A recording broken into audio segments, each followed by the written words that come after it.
विषयेच्छं जातानन्दाश्रुपुलकमत्यच्छं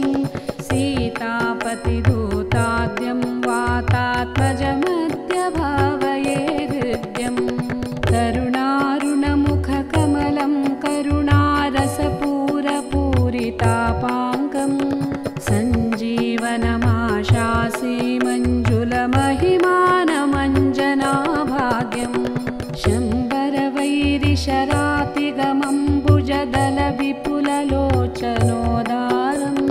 कम्बुगलमनिलदिष्टं बिम्बज्वलितोष्टमेकमवलम्बे दूरीकृतसीतार्तिः प्रकटीकृतरामवैभवस्फूर्तिः दारितदशमुखकीर्तिः पुरतो मम भातु हनुमतो मूर्तिः वानरनिकराध्यक्षं दानवकुलकुमुदरविकरसदृक्षं दीनजनावनदीक्षं पवनतपः पाकपुञ्जमद्राक्षम् एतत्पवनसुतस्य स्तोत्रं यः पठति पञ्चरत्नाख्यं चिरमिह निखिलान् भोगान् भुङ्क्त्वा श्रीरामभक्तिभाग्